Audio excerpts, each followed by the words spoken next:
One of my favorite moments from the trip was getting on the train and actually the train ride to Moosonee. I really like this moment because it was really nice that we just got to connect, especially like offline. We weren't allowed to use our phones, so we got to connect verbally and actually for once got to talk to each other. And it was also really fun because instead of using our phones and other electronics to pass time, we played card games and different activities that made the train ride really fun. And I guess I just want to say like these are some of the moments that I really cherish, and like I get to bond with my friends.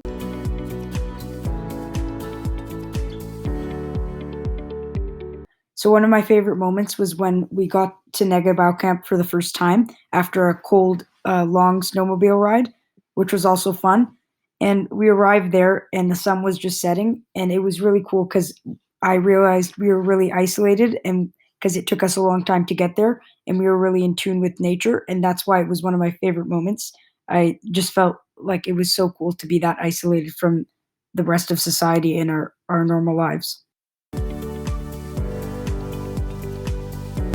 Hi, I'm Sean. I truly enjoyed this experience.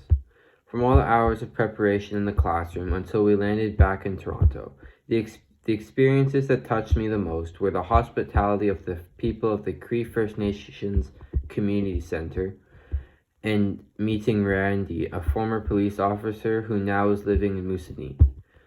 Also, our guides Anne and Mike, who were knowledgeable and friendly. They would talk to us like they've known us since we were born.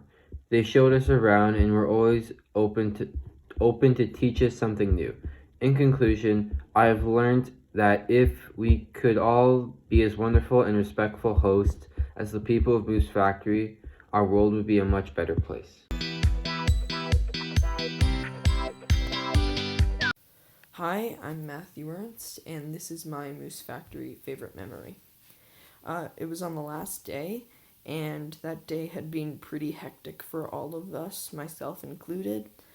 We had gone to this reserve school and played games with a bunch of the kids. It was a little intimidating because they were much older than us, and much bigger than us. But we were excited and we had fun, and then we left and we went back to the CCIC for dinner because we were gonna have a cultural dinner and eat the foods that the people on the Moose Factory Island would eat and get to experience it on a culinary level. And that night was pretty fun. Everyone was exploring the CCIC. I got to chop the head off the bird. Then I burnt my hand, and that took up most of the night. But we all sat around the fire after dinner, and we talked about, one person talked at a time. It was very peaceful. We were under the stars, and we talked about what made the experience so great. We talked about the highs, we talked about the lows, we talked about how great everyone was on the trip and how grateful we were to learn about all of the stuff. We talked about all of the experience that we were going to hold dear when we left. And we talked about how grateful we were to have all the people have this experience with all the people that we did.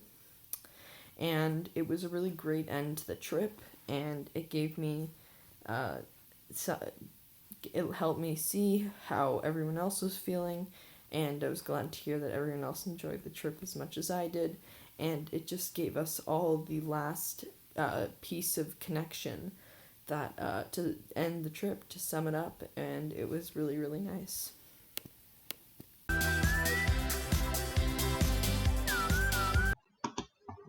My favorite moment was when we were making tamarack birds.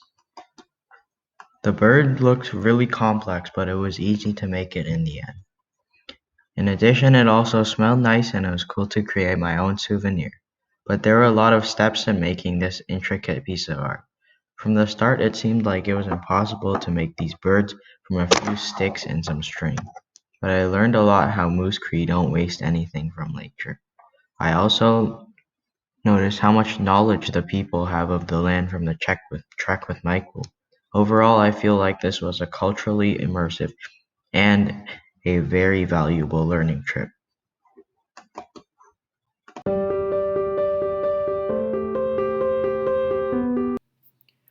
My moment during the Moose Factory trip was the hospitality of our two tour guides, Michael and Anne.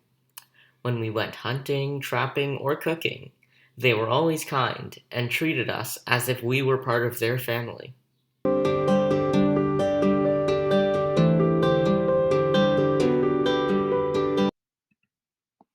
In Moose Factory, I had an amazing time.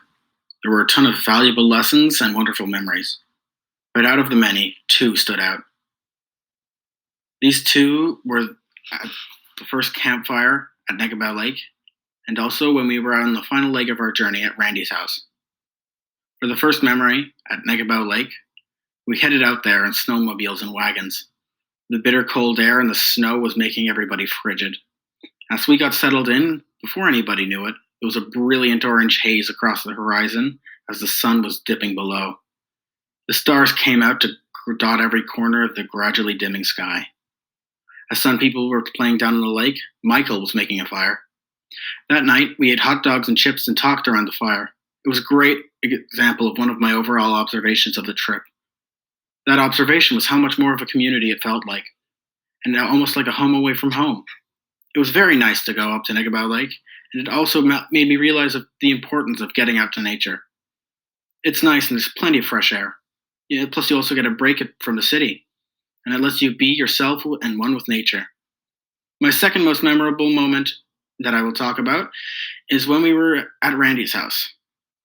We were talking whenever he brought out a long brown box that he said would be a present for us. Then, out of the blue, he starts slinging muskrat pelts across the room like frisbees. We all started laughing because it caught us off guard, because we thought it would be something like a pelt that he'd let us touch. But before I knew it, there in my hands was a pelt of a small animal that somebody gave to a random group of grade 9s out of the kindness of their heart. And they were traveling across the province.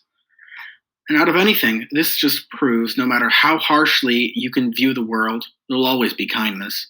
And going back to one of my main points, this just proves how good of a community and strong of a community this is, and how it's welcoming others from the outside with open arms and a warm heart. I'll always remember Randy, and I'm sure he'll remember us.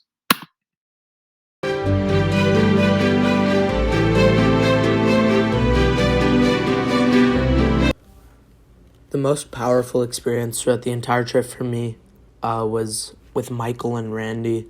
They taught me life lessons that I'll never forget. Talking to Michael about his experiences hunting and trapping, I was truly interested in his depth of knowledge and just the friendships that all of us created. The lesson that Randy taught us about how precious life is will always stick with me. And I'm so happy I went on that trip this year. I would have never made those connections.